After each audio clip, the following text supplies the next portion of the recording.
तर मित्रांनो, पुन्हा एका नव्या फ्रेश व्हिडिओमध्ये आपले स्वागत आहे आणि आज आपण मागच्या वेळेसारखेच अतिशय महत्त्वाचे जे की प्रश्न या व्हिडिओमध्ये कव्हर केलेले आहेत आणि मी आपल्याला गॅरंटी देतो की आपण या व्हिडिओमध्ये कुठेही बोर नाही होणार, कारण अतिशय महत्त्वाचे आणि इंटरेस्टिंग प्रश्न या व्हिडिओमध्ये आपण कव्हर केलेले आहेत। आणि दुसरी म्हणजे सर्वात महत्त्वाची, आपल्यासमोर एक रिक्वेस्ट आहे की आपल्यासमोर या चॅनलचा व्हिडिओ जेव्हा कधी येईल तर आपल्याला टाईम काढून आपल्याला या चॅनलचा व्हिडिओ जरूरच पाहायचा आहे, कारण असे सुपर क्लास कुठेही आपल्याला फ्रीमध्ये नाही मिळत असतात। त्यामुळे आपल्याला टाइम काढून जेव्हा कधी आपल्यासमोर या चॅनलचा व्हिडिओ येईल जरूरच पाहायचा आहे।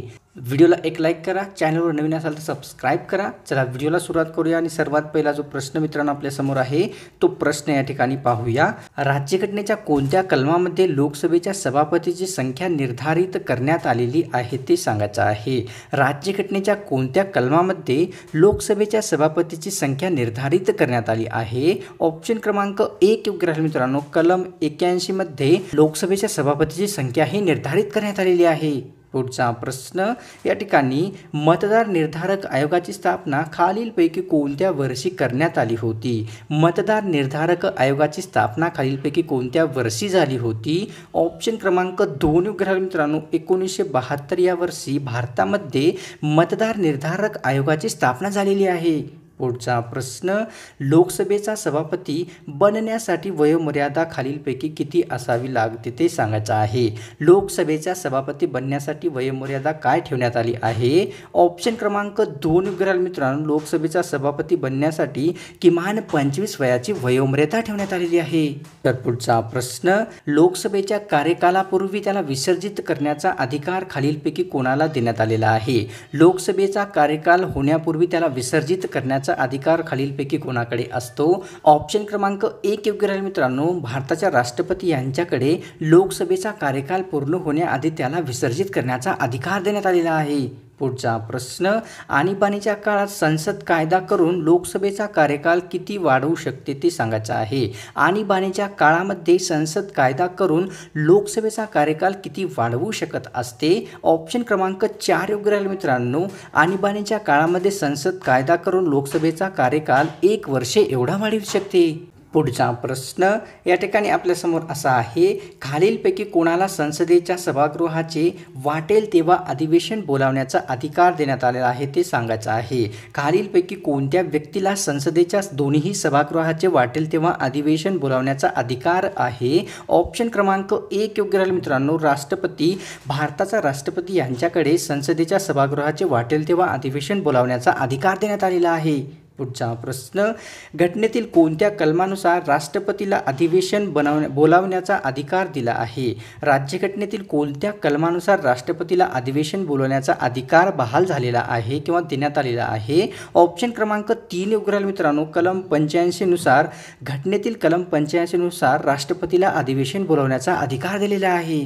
पुढचा प्रश्न, संसदेच्या सभागृहाची परवानगी न घेता एखादा सदस्य किती दिवस गैरहजर राहिल्याने त्याचे सदस्यत्व रद्द होत असते? संसदेचा एखादा सदस्य परवानगी न घेता किती दिवस गैरहजर राहिल्याने त्याचे सदस्यत्व जात असते? ऑप्शन क्रमांक 4 योग्य राहील मित्रांनो। संसदेचा एखादा सदस्य सतत 60 दिवस गैरहजर राहिल्याने त्याचे सदस्यत्व रद्द करण्यात येत असते। पुढचा प्रश्न, संसदेच्या सभागृहामध्ये शांतता व सुव्यवस्था राखणे हे कार्य खालीलपैकी कोणाचे असते? संसदेच्या सभागृहामध्ये शांतता व सुव्यवस्था राखणे हे कार्य खालीलपैकी कोणाचे असते? ऑप्शन क्रमांक 1 योग्य राहील मित्रांनो। भारतीय सभापती यांचे संसदेच्या सभागृहामध्ये शांतता व सुव्यवस्था राखणे हे कार्य असते। पुढचा प्रश्न, या ठिकाणी धन विधेयक आहे किंवा नाही हे ठरवण्याचा अधिकार खालीलपैकी कोणत्या व्यक्तीला असतो? धन विधेयक आहे किंवा नाही हे ठरवण्याचा अधिकार खालीलपैकी कोणत्या व्यक्तीला असतो? ऑप्शन क्रमांक 3 योग्य राहील मित्रांनो। सभापती यांना धन विधेयक आहे किंवा नाही हे ठरवण्याचा अधिकार देण्यात आलेला आहे। पुढचा प्रश्न, खालीलपैकी कोणत्या समाजसुधारकास आधुनिक मनु म्हणून ओळखले जात असते? खालीलपैकी कोणत्या समाजसुधारकास आधुनिक मनु म्हणून ओळखण्यात येत असते? ऑप्शन क्रमांक 2 योग्य राहील मित्रांनो। डॉक्टर बाबासाहेब आंबेडकर यांना आधुनिक मनु म्हणून ओळखण्यात येत असते। पुढचा प्रश्न, खालीलपैकी कोणत्या समाजसुधारकाने हिंदू कोड बिल स्थापन केले होते किंवा मांडले होते ते सांगायचं आहे. खालीलपैकी कोणत्या समाजसुधारकाने हिंदू कोड बिल मांडले होते. ऑप्शन क्रमांक 1 योग्य राहील मित्रांनो. डॉक्टर बाबासाहेब आंबेडकर या समाजसुधारकांनी हिंदू कोड बिल हे मांडलेले आहे. पुढचा प्रश्न, डॉक्टर बाबासाहेब आंबेडकर यांना आधुनिक मनू असे का म्हटले जात असते. डॉक्टर बाबासाहेब आंबेडकर यांना आधुनिक मनू असे का म्हटले जात असते. ऑप्शन क्रमांक मित्रांनो 3 योग्य राहील या ठिकाणी. हिंदू कोड बिल मांडल्यामुळे डॉक्टर बाबासाहेब आंबेडकर यांना आधुनिक मनू म्हणून ओळखण्यात येत असते. पुढचा प्रश्न, बाबासाहेब आंबेडकर यांनी रिपब्लिकन पक्षाची स्थापनेची घोषणा कोणत्या शहरात केली होती. डॉक्टर बाबासाहेब आंबेडकर यांनी रिपब्लिकन पक्षाच्या स्थापनेची घोषणा खालीलपैकी कोणत्या शहरात केलेली आहे. ऑप्शन क्रमांक 1 योग्य राहील मित्रांनो. नागपूर या शहरामध्ये डॉक्टर बाबासाहेब आंबेडकर यांनी रिपब्लिकन पक्षाच्या स्थापनेची घोषणा केलेली आहे. पुढचा प्रश्न, या ठिकाणी धोंडो केशव कर्वे यांचा जन्म कोणत्या जिल्ह्यात झालेला आहे. धोंडो केशव कर्वे यांचा जन्म खालीलपैकी कोणत्या जिल्ह्यात झालेला आहे. ऑप्शन क्रमांक 4 योग्य राहील मित्रांनो. रत्नागिरी या जिल्ह्यामध्ये धोंडो केशव कर्वे यांचा जन्म झालेला आहे.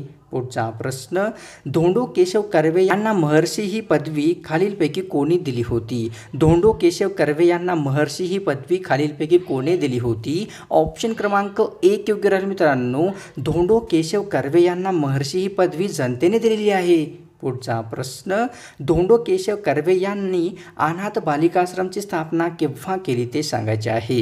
धोंडो केशव कर्वे यांनी अनाथ बालिकाश्रमाची स्थापना कोणत्या दिवशी कोणत्या वर्षी केलेली आहे. ऑप्शन क्रमांक या ठिकाणी मित्रांनो 3 योग्य राहील. 1 जानेवारी 1899 या दिवशी या वर्षी धोंडो केशव कर्वे यांनी अनाथ बालिकाश्रमाची स्थापना केलेली आहे.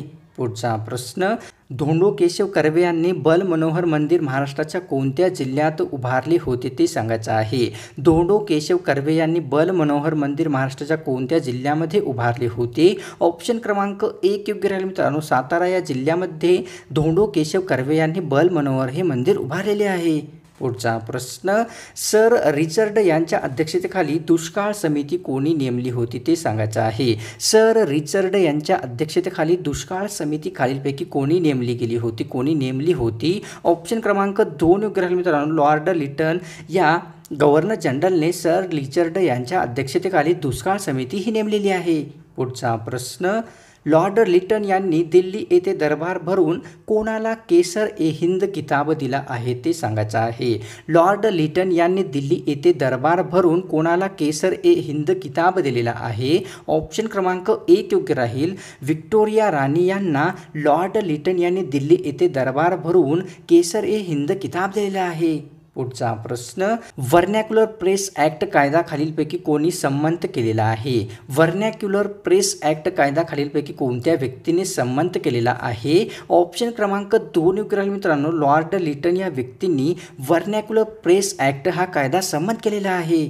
पुढचा प्रश्न, लॉर्ड रिपनने हंटर समिती कोणत्या वर्षी नेमली होती. लॉर्ड रिपनने हंटर समिती कोणत्या वर्षी नेमली होती. ऑप्शन क्रमांक 1 योग्य राहील मित्रांनो. लॉर्ड रिपन यांनी हंटर समिती ही 1982 या वर्षी नेमलेली आहे. पुढचा प्रश्न, नेहरू रिपोर्टवर चर्चा करण्यासाठी सर्वपक्षीय सभा कोणत्या शहरात भरली होती ते सांगायचं आहे. नेहरू रिपोर्टवर चर्चा करण्यासाठी सर्वपक्षीय सभा कोणत्या शहरात भरवली गेली होती. ऑप्शन क्रमांक 4 योग्य राहील मित्रांनो. कलकत्ता या शहरामध्ये नेहरू रिपोर्टवर चर्चा करण्यासाठी सर्वपक्षीय सभा ही भरवली गेलेली आहे. पुढचा प्रश्न, नेहरू रिपोर्ट खालीलपैकी कोणत्या वर्षी स्वीकारण्यात आला होता. नेहरू रिपोर्ट हा खालीलपैकी कोणत्या वर्षी स्वीकारला गेला होता. ऑप्शन क्रमांक 2 योग्य राहील मित्रांनो. मार्च 1929 या वर्षी नेहरू रिपोर्ट हा स्वीकारण्यात आलेला आहे. पुढचा प्रश्न, महाराष्ट्र राज्याच्या स्थापनेच्या वेळी महाराष्ट्रामध्ये एकूण किती जिल्ह्यांचा समावेश होता. महाराष्ट्र स्थापनेच्या वेळी महाराष्ट्रामध्ये एकूण किती जिल्हे होते. ऑप्शन क्रमांक 1 योग्य राहील मित्रांनो. महाराष्ट्र स्थापनेच्या वेळी महाराष्ट्रामध्ये फक्त 26 जिल्ह्यांचा समावेश झालेला होता.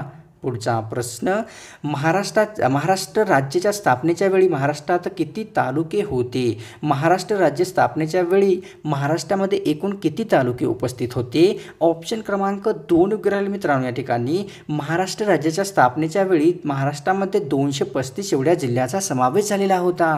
पुढचा प्रश्न, सध्या महाराष्ट्रामध्ये एकूण किती खेड्यांचा समावेश आहे? सध्या महाराष्ट्रामध्ये एकूण किती हजार खेड्यांचा समावेश येतो? ऑप्शन क्रमांक 3 योग्य राहील मित्रांनो. सध्या महाराष्ट्रामध्ये 43,663 एवढ्या खेड्यांचा समावेश झालेला आहे. पुढचा प्रश्न, महाराष्ट्राच्या स्थापनेच्या वेळेस महाराष्ट्रामध्ये एकूण किती प्रशासकीय विभाग उपस्थित होते? महाराष्ट्र स्थापनेच्या वेळेस महाराष्ट्रामध्ये एकूण किती प्रशासकीय विभाग उपस्थित होते? ऑप्शन क्रमांक 1 योग्य राहील. महाराष्ट्र स्थापनेच्या वेळेस महाराष्ट्रामध्ये एकूण 4 प्रशासकीय विभागाचा सहभाग झालेला होता. पुढचा प्रश्न, 1 मे 1981ला रत्नागिरीपासून कोणत्या नव्या जिल्ह्याची निर्मिती झालेली आहे? 1 मे 1981ला रत्नागिरी या जिल्ह्यापासून कोणता नवा जिल्हा तयार झालेला आहे? ऑप्शन क्रमांक 2 योग्य राहील मित्रांनो. 1 मे 1981ला रत्नागिरीपासून नवा सिंधुदुर्ग हा जिल्हा उदयास आलेला आहे. पुढचा प्रश्न, महाराष्ट्रामध्ये अकोल्यापासून वाशिम जिल्ह्याची निर्मिती झालेली आहे, तर हा जिल्हा कितव्या क्रमांकाचा जिल्हा बनला होता ते सांगायचं आहे. महाराष्ट्रामध्ये अकोल्यापासून वाशिम जिल्ह्याची निर्मिती झाली आहे, तर हा जिल्हा कितव्या क्रमांकाचा जिल्हा होता? ऑप्शन क्रमांक 1 योग्य राहील मित्रांनो. महाराष्ट्रामध्ये अकोल्यापासून वाशिम जिल्हा तयार झालेला आहे, तर तो जिल्हा 33वा जिल्हा बनलेला होता. पुढचा प्रश्न, या ठिकाणी 1952मध्ये ग्रामीण विकास घडवून आणण्यासाठी कोणती योजना नेमण्यात आली होती किंवा सुरू झाली होती? 1952मध्ये ग्रामीण विकास घडवून आणण्यासाठी कोणती योजना सुरू केली गेली होती? ऑप्शन क्रमांक 1 योग्य राहील मित्रांनो. रोजगार हमी योजना 1952मध्ये ग्रामीण विकास घडवून आणण्यासाठी नेमलेली एक योजना बनलेली आहे. पुढचा प्रश्न, महाराष्ट्र सरकारने रोजगार हमी योजना संपूर्ण महाराष्ट्रात केव्हा लागू केली होती? महाराष्ट्र सरकारने रोजगार हमी योजना संपूर्ण महाराष्ट्रामध्ये कोणत्या दिवशी कोणत्या वर्षी लागू केलेली आहे? ऑप्शन क्रमांक 4 योग्य राहील मित्रांनो. 26 जानेवारी 1978 या रोजी या दिवशी महाराष्ट्र सरकारने रोजगार हमी योजना ही संपूर्ण महाराष्ट्रामध्ये लागू केलेली आहे. पुढचा प्रश्न, रोजगार हमी योजना कोणत्या तत्वावर काम करत असते?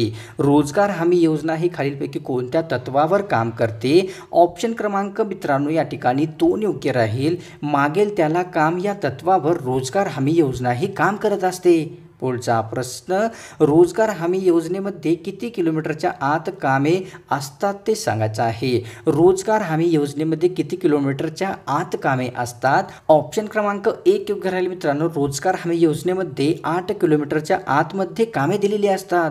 पुढचा प्रश्न, जवाहर रोजगार योजनेची सुरुवात कोणत्या वर्षी करण्यात आलेली आहे? जवाहर रोजगार योजनेची सुरुवात खालीलपैकी कोणत्या दिवशी कोणत्या वर्षी करण्यात आलेली आहे? या ठिकाणी ऑप्शन क्रमांक 3 योग्य राहील मित्रांनो. जवाहर रोजगार योजनेची सुरुवात या ठिकाणी 1 एप्रिल 1989 या दिवशी या वर्षापासून करण्यात आलेली आहे.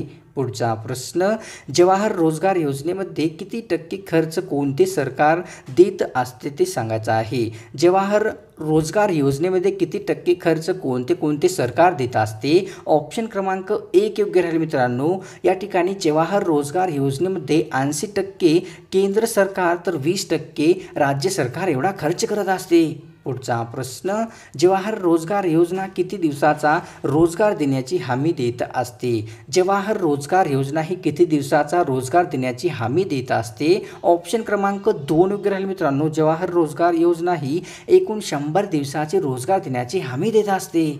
तर मित्रांनो, आजची व्हिडिओ आपल्याला कशी वाटली या व्हिडिओला एक लाईक करायचा आहे, कारण अतिशय मेहनत लागत असते व्हिडिओ रिसर्च करून आपल्यासाठी क्वालिटीचे प्रश्न या ठिकाणी बनवण्यासाठी. तुम्ही विचारही करू शकत नाही, एवढा टाईम लागत असतो. त्यामुळे या व्हिडिओला एक लाईक करा. आणि दुसरी सर्वात महत्त्वाची रिक्वेस्ट म्हणजे या चॅनलचा व्हिडिओ आपल्याला जेव्हा कधी समोर येईल तर टाईम काढून आपल्याला व्हिडिओ जरूरच पाहायचा आहे. चॅनलवर तुम्ही नवीन असाल तर सबस्क्राईब जरूर करून घ्या.